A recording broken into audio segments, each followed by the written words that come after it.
red signal. I work as an assistant driver in the open spaces of the Russian railway network. We work in pairs, the driver himself and his faithful assistant.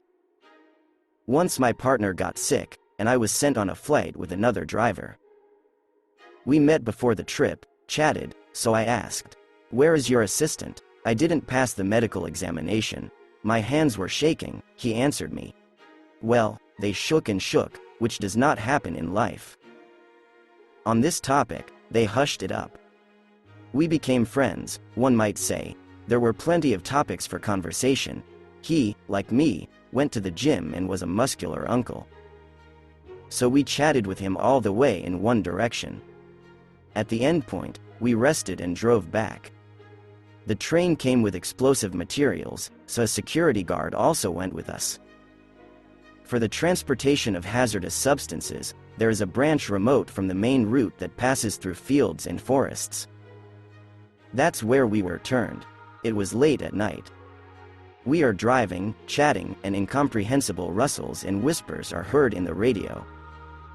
Well, I picked up the phone to listen, to bring the speaker closer to my ear, when suddenly the engineer changed his face and almost shouted ordered to hang up. In bewilderment, I put it down, asking what was the reason for such a violent reaction. And he said, "Remember, I told you that my assistant's hands were shaking? So it was the same." Rustles, whispers, in the radio. He also took to listen to Who Says What, just like you are now. They told him something, as he himself says, some kind of grandmother, and his hands shook the next day. I don't know if it's from this, but what the hell is not joking? The desire to listen to the radio immediately disappeared. I started asking questions on this topic, and he said that there was a village on the hill in which the grandmother lives, and her grandfather had left radio equipment. Many times they complained about her that wedged into the air, interfered with work. They even conducted an investigation and found her out, but for some reason, even after the investigation, she continued to transmit her messages. No measures were taken. A little later, we stood in front of a red signal, and on the railway it's not at all like on the road by cars. Red can burn at least 3, even all 10 hours in a row. The topic of the grandmother was forgotten, jokes and all sorts of other chatter rushed. After some time, a security guard with eyes like 2 saucers came running from the back cabin, with the words, "There is a woman coming to us in a nightgown and barefoot."